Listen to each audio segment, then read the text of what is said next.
प्रभु की असीम अनुकंपा से एक कदम उजाले की ओर में अब हम भाव से, विचार से एक नवीन यात्रा की ओर अग्रसर होने जा रहे हैं। आपके मन में यह प्रश्न जरूर उठ रहा होगा कि यह कौन सी नवीन यात्रा है। इस चैनल के माध्यम से मैं और आप मिलकर एक आध्यात्मिक यात्रा पर अग्रसर होने की तैयारी कर रहे हैं। इस यात्रा के मार्गदर्शन हेतु जो भी विषय वस्तु ली जा रही है या आने वाले दिनों में ली जाएगी, वो विषय वस्तु कोई नई नहीं है। वर्षों से यह पढ़ी और सुनी जा रही है, पर हम यहाँ पर इसे समझने और अपने जीवन में उतारने का प्रयास करेंगे। किन पैरामीटर्स पर समझेंगे? अपने day to day challenges, situations के पैरामीटर पर समझेंगे। इस श्रृंखला में ली गई पहली विषय वस्तु है गीता पढ़ो आगे बढ़ो। ये पुस्तक परम पूज्य गुरु जी स्वामी तेजोमयानंद जी के प्रवचन पर आधारित स्वामी प्रशांतानंद जी द्वारा रचित है। आपकी सुविधा के लिए इस पुस्तक को खरीदने का लिंक नीचे डिस्क्रिप्शन बॉक्स में दिया जा रहा है। पुस्तक आरंभ करने से पहले गीता जी के संबंध में कुछ बातें आपसे करना चाहूंगी। गीता कोई धर्म ग्रंथ नहीं है, या हम कहें कि यह किसी विशेष धर्म की कोई संपदा नहीं है। गीता आपकी और मेरी कहानी है। इसके माध्यम से हम जीवन को समझने का प्रयास करेंगे। अब यहाँ पर एक प्रश्न और उठता है कि भाई जीवन को समझना क्यों जरूरी है। आप सब तो यही सोच रहे होंगे कि हमने इतना जीवन जिया है, तो क्या जीवन को अब तक नहीं समझा। मेरे कहने का तात्पर्य यह नहीं है कि हम में से किसी ने जीवन को अब तक समझा ही नहीं। इस परिवार के बहुत से सदस्य ऐसे होंगे जो जीवन को भली भांति समझते होंगे और समझकर जी रहे होंगे, परंतु इस समझने के भी कई सारे दृष्टिकोण, कई सारे आयाम हो सकते हैं। यहाँ पर गुरु जी हमें क्या समझाना चाहते हैं, हम उसका श्रवण और फिर उस पर मनन करेंगे। उदाहरण के तौर पर आपको कोई कार्य करना है, कोई भी कार्य मान लीजिए। अब एक है कि आपने दूसरों को वह कार्य करते देखा, उसे स्मृति में बैठाया और उसी अनुरूप कार्य को किया। यंत्रवत तरीके से वो कार्य हुआ तो, परंतु उसमें आपको आनंद की प्राप्ति नहीं हुई होगी। और दूसरा ये है कि आपने कार्य की विधि, उसका प्रयोजन बुद्धि विवेक से पहले भली प्रकार समझा, अपना कंसेप्ट क्लियर किया और फिर उस कार्य में प्रवृत्त हुए। फर्क क्या हुआ? इस कार्य को करते वक्त आप इंजॉय करेंगे, आपको आनंद आएगा, कार्य बोझ नहीं रह जाएगा आपके लिए। श्री कृष्ण अर्जुन के माध्यम से हमें यही जीवन की कला सिखा रहे हैं।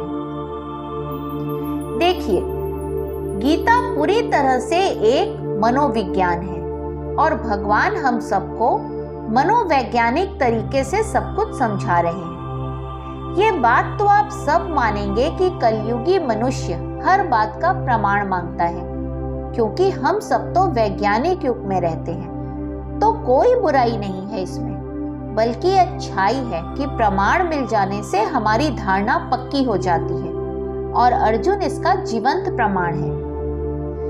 गीता हमें जीवन का बोध कराती है। गीता का आरंभ एक कंफ्यूजन से होता है और समाप्ति एक कंक्लूजन पर। तो हम कह सकते हैं कि गीता संशय से समाधान तक की यात्रा है, दुविधा से निर्णय की यात्रा है, दुर्गति से सद्गति की यात्रा है। इसे कोई ग्रंथ न कहकर अगर पंथ कहा जाए तो अतिशयोक्ति नहीं होगी, क्योंकि इसमें श्री कृष्ण अर्जुन के माध्यम से मुझे आपको रास्ता ही तो दिखा रहे हैं। उचित अनुचित, धर्म अधर्म का भेद ही तो समझाने का प्रयास कर रहे हैं। वस्तुतः अब ये हमें विचार करना होगा कि इस पुस्तक के समापन तक क्या हम अर्जुन की भांति श्री कृष्ण के बताए समझाए रास्ते की ओर अग्रसर होना चाहेंगे। जिस प्रकार अर्जुन पूर्ण शरणागति को प्राप्त होकर युद्ध में प्रवृत्त हुए, क्या हम भी ऐसा ही कुछ करने के लिए तैयार हैं? मेरा अनुरोध है कि अपने आप से यह प्रश्न हर अध्याय के समापन पर जरूर कीजिएगा। मैं तो यही कहूंगी कि जिस किसी को भी अपने जीवन में कुछ समाधान चाहिए, उसके लिए पूर्ण मनोयोग से श्री कृष्ण और अर्जुन के बीच हो रहे इस संवाद को सुनना बहुत लाभदायक होगा। एक बात और कहना चाहूंगी गीता संवाद के उपलक्ष्य में कि भगवान ने इस संवाद के लिए युद्ध का मैदान ही क्यों चुना। भगवान तो अंतर्यामी है, वो अर्जुन को पहले से ही तैयार करके ला सकते थे, लेकिन उन्होंने ऐसा नहीं किया। कदाचित भगवान जानते थे कि अर्जुन इस ज्ञान को तभी ग्रहण करने के लिए समर्थ होगा जब वो चाहेगा, और हुआ भी ऐसा ही। हम सब भी तो नित्य प्रति अपने जीवन में युद्ध के ही तो सम्मुख होते हैं। कुछ युद्ध बाहरी तौर पर लड़ रहे होते हैं और कुछ भीतरी तौर पर द्वंद्वों के रूप में, कई बार अवसाद में भी चले जाते हैं। उस वक्त हमारे लिए केवल और केवल गीता ज्ञान ही उपयोगी है। एक चीज और समझिए कि अर्जुन अवसादग्रस्त नहीं हुआ था, यानी डिप्रेस्ड नहीं था। अर्जुन सप्रेस्ड हुआ था। कुरुक्षेत्र में अपने परिजनों गुरुजनों को देखकर अर्जुन भावनात्मक तौर पर कमजोर पड़ गया था, लेकिन था तो वो एक योद्धा। कृष्ण जानते थे कि जिस क्षण वो इस स्थिति से बाहर निकलेगा तो सिवाय पछतावे के उसके जीवन में कुछ भी शेष नहीं रहेगा और उसे उस अवसादमय जीवन से बाहर निकालना दुस्तर होगा। तभी भगवान उसकी समस्त दुविधा दूर करते हैं। एक बात और विचार करके देखिए कि अर्जुन की दुविधा तभी दूर हुई जब वो कृष्ण के प्रति पूर्ण समर्पित हुआ। ये बहुत आवश्यक है, पूर्ण समर्पण ईश्वर के प्रति, गुरु के प्रति। गीता के ज्ञान को ग्रहण करने का कुछ एलिजिबिलिटी क्राइटेरिया भी है जो हमें फुलफिल करना होगा, और वो क्या है? पहला क्राइटेरिया है कि हमें विचारमय होना होगा, विचारवान होना होगा, क्योंकि विचारहीनता की स्थिति में तो हम केवल दुर्योधन सम ही होंगे, जिसे भगवान समझाते रहे कि सिर्फ 5 गांव देकर इस युद्ध को होने से रोक लो, पर वो नहीं माना और अपना व समस्त कुरु परिवार का सर्वनाश कर डाला।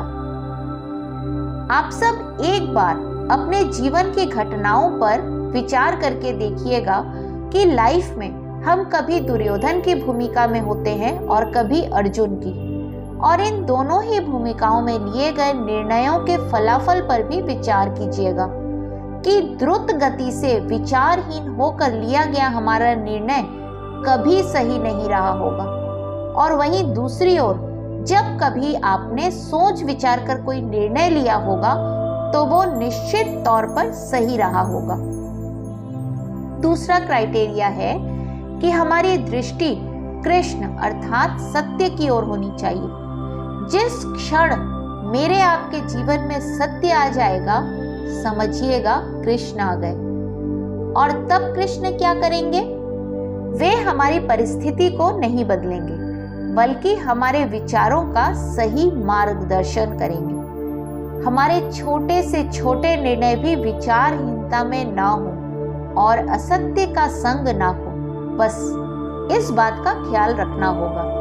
तभी हम आनंद के साथ इस जीवन संग्राम में उद्यत होंगे और विजयी भी होंगे।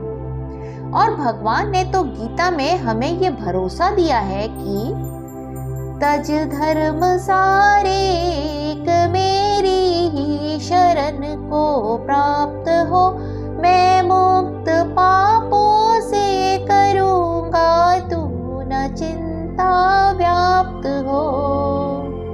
तो फिर चिंता किस बात की? चलिए अपनी डोर सौंपते हैं श्री कृष्ण के हाथों में और बढ़ चले कदम दर कदम उजाले की ओर। ये नई श्रृंखला हम बुधवार, शुक्रवार और रविवार को पोस्ट करेंगे, तो मेरा अनुरोध है कि आप इसे पूर्ण रूपेण पूर्ण मनोयोग के साथ सुने और इसके प्रसार यानी जन जन तक इसे पहुंचाने में सहायक हों। सभी पूर्व अध्यायों के लिंक डिस्क्रिप्शन बॉक्स में समय समय पर दे दिए जाएंगे। अगर कोई अध्याय मिस हो जाए या आपको दोबारा से समझना हो तो आप उस अध्याय के लिंक पर क्लिक करके उसे पुनः सुन सकते हैं। हरि ओम।